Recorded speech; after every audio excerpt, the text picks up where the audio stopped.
Hashem brings the Gula, the redemption, with hints. The redemption is imminent. You're going to see it with your eyes, but our eyes are closed. We'll see retroactively that all that happened was part of the Gula. The way that the redemption comes is more of a process. The Call of Moshiach podcast with Ari Goldwag.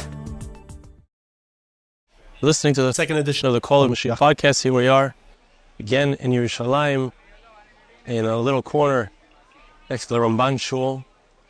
And I'd like to continue reading from the Sefer Am Yisrael. We were exploring the idea that Hashem brings the Gula, the redemption, with remazim, with hints, signs showing us that it's coming. And there's a note here at the bottom of the page.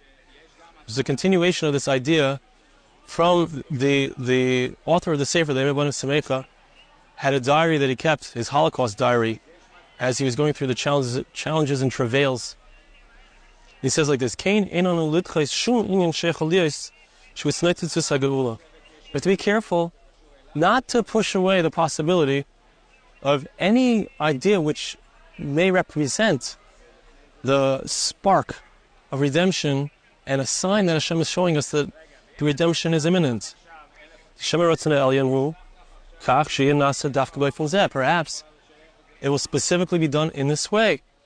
Especially we find that Chazal tell us that it's going to be done indeed in this way. The Yeshaya came in Yeshaya anal Yeshviarti.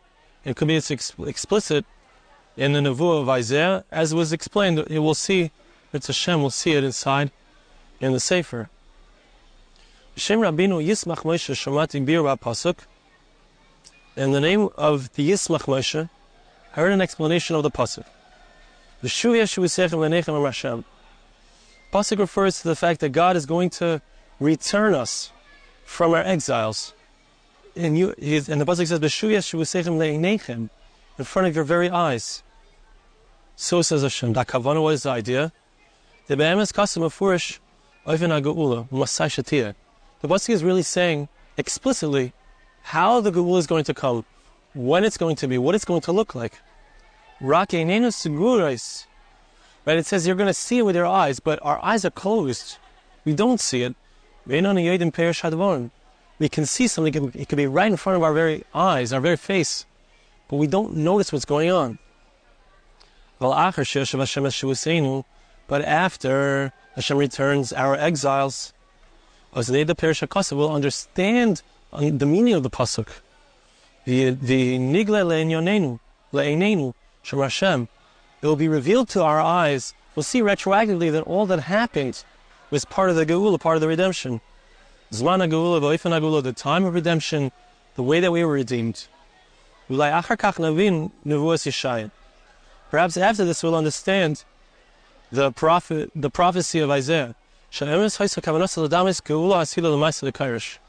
And this, as we mentioned, was also something Gra says, that the way that the Gula arrives, the way that the redemption comes, is in a similar way to what it was in the times of Koresh. Koresh was the one who allowed them to build a second Beis HaMikdash, and it came in a way which was slow.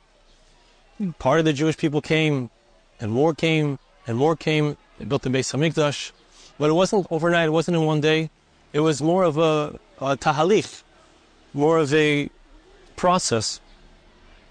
Al kapanim, the commercially nuchalim bear shekain sarchlias, kachlei nuchalid chaysadavar lamer leikain.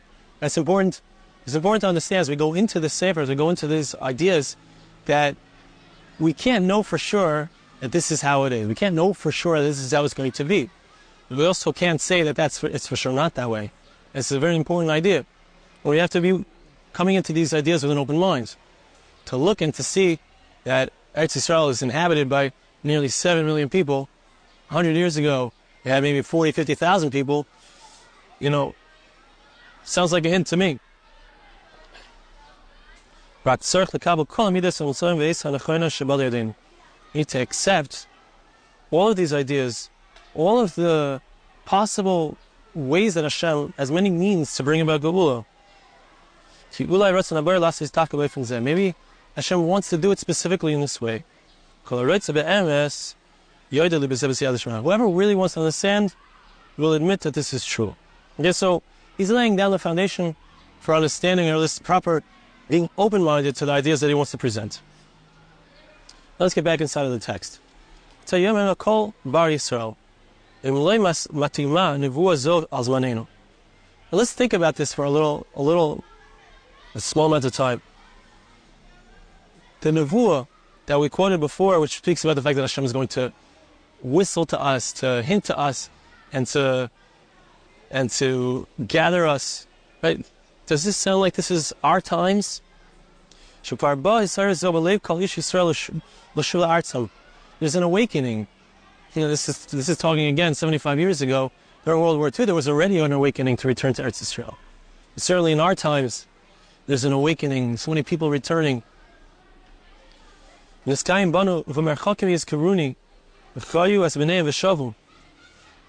in that distant land, you will remember Hashem. You'll have your children and you will return. I know. This is the Eretz Yisrael speaking and saying, remember me. Remember me. In your far-off lands, you'll remember me. Even though we're far away, we'll have a reminder to return to our land, or another reminder. Only in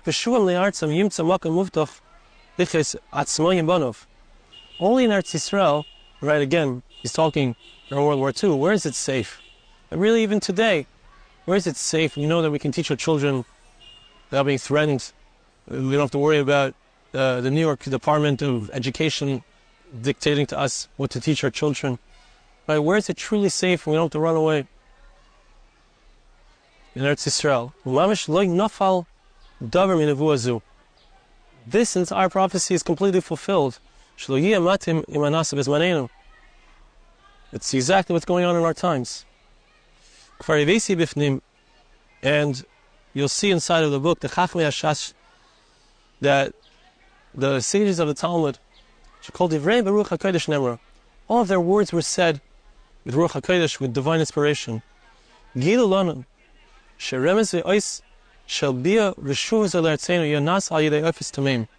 very interesting.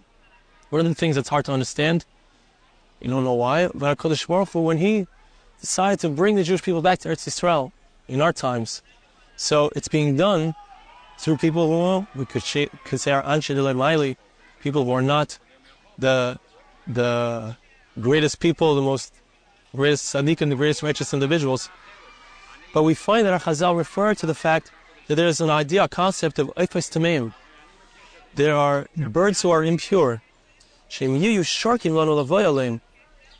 Gemara, we'll see it later on, that they'll be whistling to us to come here. We'll be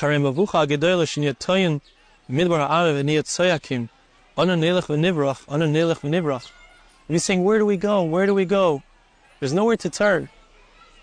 Right? And again, I'm going to keep saying again, I was talking in the times of the Holocaust, but if we look into it now, times are tough, especially in Ukraine, but unusual things are going on in the world, and who knows what could happen tomorrow. Where is it safe? Where is it truly safe? Where do we have a promise that Hashem will protect us? It's in Eretz Yisrael that we have that special promise. In Chutz La'aretz, in the West, you don't have that promise. Right? It's in Eretz Yisrael that, as Hashem says, Artzion Yeh Lepleta, that Eretz Yisrael will be a place of salvation, of a remnant. Klal Yisrael will be saved, be protected here no matter what. Before the redemption will be in a very difficult challenge, right? It's a medrash in the Yalkut Shimoni in Yeshaya Perek Samech. You say, where do we go? Where do we go? Actually, they're talking about the fact that Persia, which is Iran, and to destroy the entire world before Mashiach comes, and we'll be saying, where do we go? Where do we go? Hashem is going to whistle to us. We're going to be lost in this wilderness. So he's going to whistle to us. Where do we go? Where do we go? Come to me. It's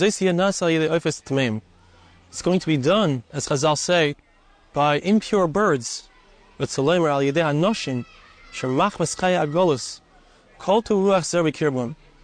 through people that because of the life of exile, they have a foreign spirit inside of them. The Tomi derech HaTorah v'Ayira, and they've left the way of Torah. He's going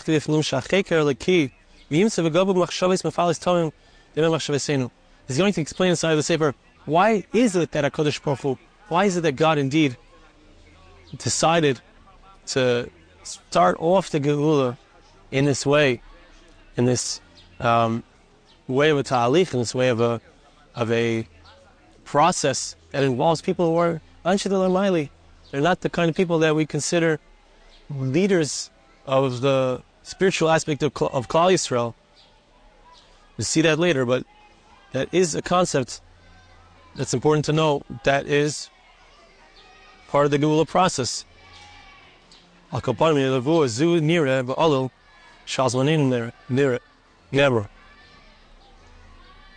say that this idea, which is said by Chazal, and a whistling passuk, whistling of the Eves Tameim, impure birds, should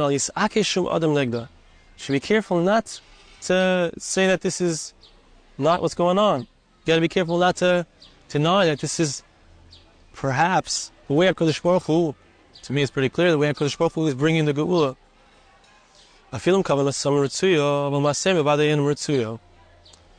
Even though their way, their intent is correct, right? They're trying to build up Eretz Yisrael, make it a place that's a safe haven for Klal Yisrael, for the Jewish people, right?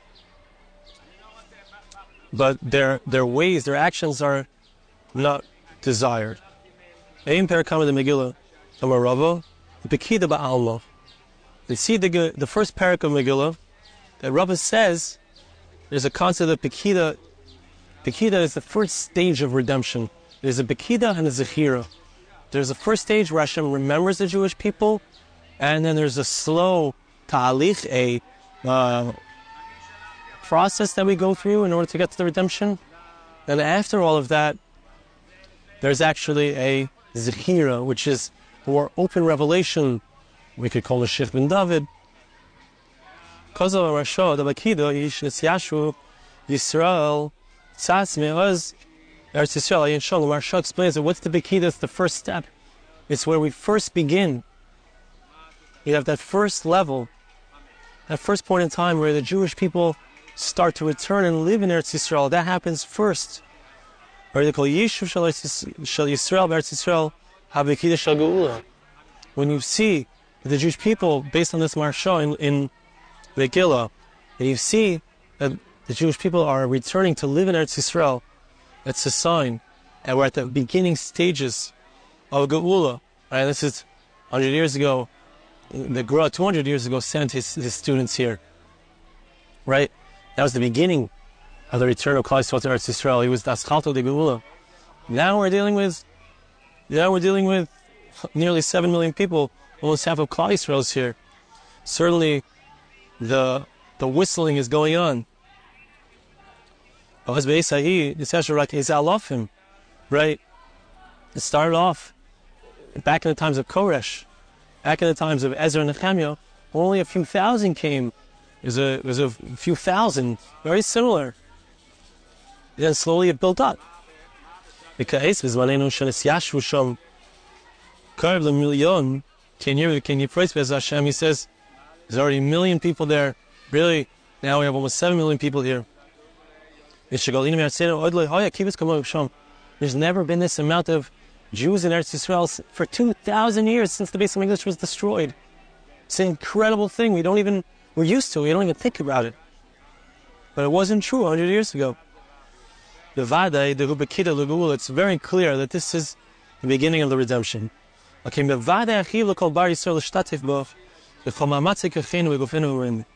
So we need to be involved with all of our strength, as much as we possibly can, with all of our strength, with our body, with our money, physically go to Eretz Yisrael, whether it's to move to Eretz Yisrael, whether it's to support institutions or people in Eretz Yisrael. No one should be left out, not one Jew. Person should not allow any reasons in the world to prevent us joining together with the entire Jewish people. We should be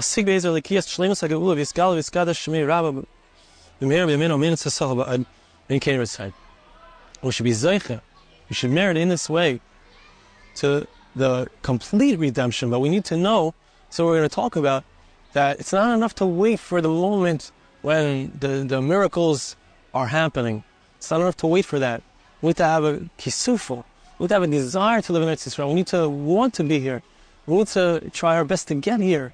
We need to push away all of the excuses and the reasons and say, now is the time. Now's the time to return. And we ourselves, through our longing, through our desire, through our coming here to Eretz Yisrael, are making it possible for the Gula to happen. We are laying the foundations for the Gula, for the full redemption of the Jewish people, and the building of the Beis HaMikdash. Thanks so much for listening. See you again next time.